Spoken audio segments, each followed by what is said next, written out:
Let's move on to our penultimate award for the best group, and here are the nominations.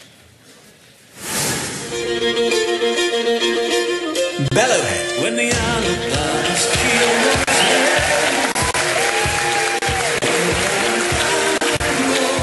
I'd rather be tending my sheep. The Furrow Collective. Yes, I'd rather be.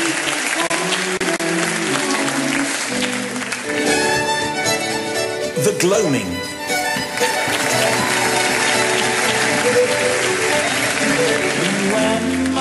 The Young'uns.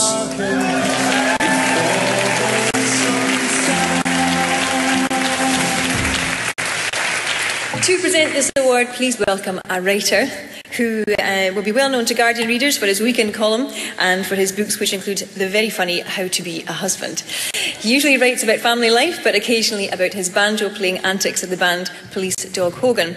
Most recently, the band could be found gate-crashing at Mumford & Sons' album launch, actually, on Record Store Day. Please welcome Tim Dowling.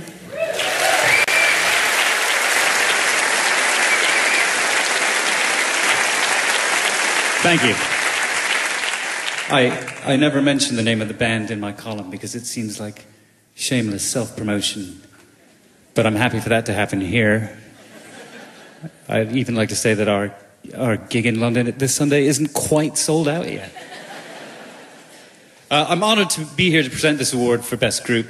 This category singles out 4 folk groups who all share a dedication to craft, a commitment to tradition, and a constant drive to innovate, as opposed to all those other folk groups who are just in it for the money.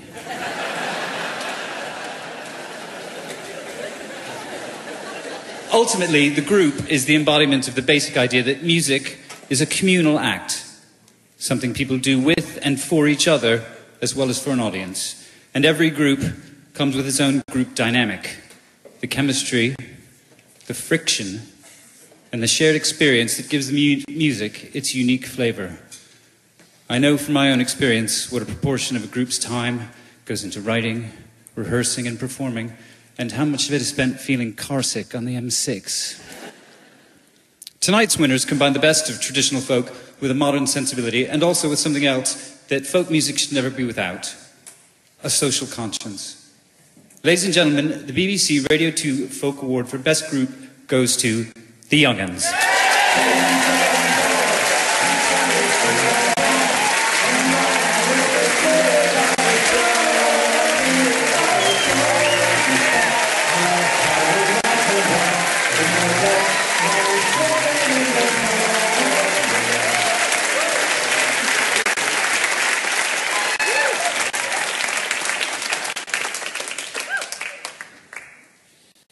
Well, oh dear me, we weren't expecting that. I bet you wish you hadn't drank as much now, don't you, Mr. Cooney?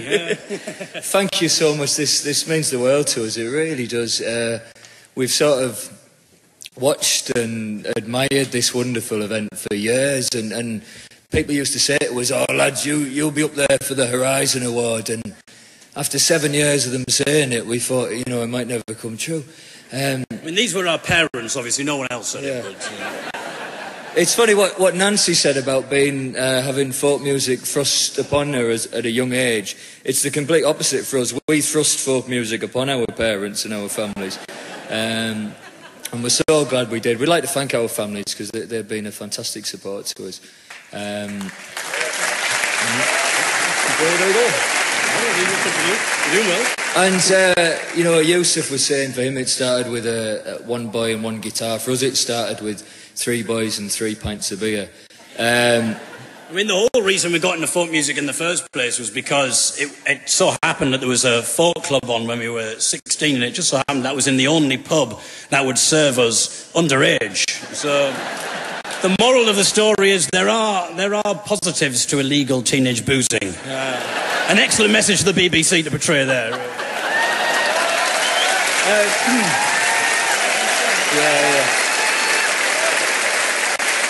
That's the biggest cheer of the night. No, seriously though, we've got loads of people we'd like to thank. We'd like to thank our tireless agent, Phil Simpson.